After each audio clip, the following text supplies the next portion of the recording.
ఏ విధంగా 30 సంవత్సరాల డేటా 1995 నుంచి 2024 వరకు ఆ డేటా మీరు చూస్తే ఇట్ ఈజ్ ఐ ఓపెనర్ అవుతుంది.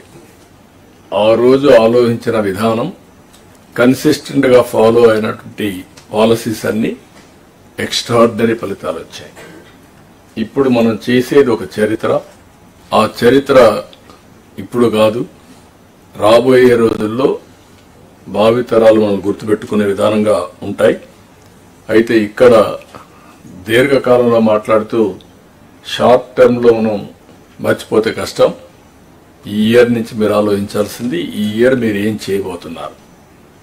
1 ఇయర్ ఫస్ట్ ఇయర్లో ఒక 2-3 నెలలు లేకపోయినా ఫస్ట్ ఇయర్ వీఆర్ కంప్లీటింగ్. అక్కడి నుంచి 25-26 మన బడ్జెట్ ఒక వినూత్నంగా ఉండాల్సిన అవసరం ఉంది. ప్రజల ఆస్పిరేషన్స్ ని ఫుల్ఫిల్ చేసే విధంగా ఎవ్రీ డిపార్ట్మెంట్ మీరు ఆలోచించాలి. అదే సమయంలో ప్రతి ఒక్కరు కూడా ఒక క్లియర్ గా మీ గోల్స్ ఏంటి. కొన్ని డిపార్ట్మెంట్ జిఎస్టిపి కాంట్రిబ్యూట్ చేస్తున్నాయి, కొన్ని డిపార్ట్మెంట్ రెవెన్యూ కాంట్రిబ్యూట్ చేస్తున్నాయి, కొన్ని డిపార్ట్మెంట్స్ మానవ వనరుల అభివృద్ధి కోసం కష్టపడుతున్నారు, కొన్ని డిపార్ట్మెంట్ వెల్ఫేర్ చేస్తున్నారు, కొన్ని రెగ్యులేటరీ ఉన్నాయి. అందుకే సబ్జెక్ట్స్ కూడా అదే మరి డివైడ్ చేశాం మేము.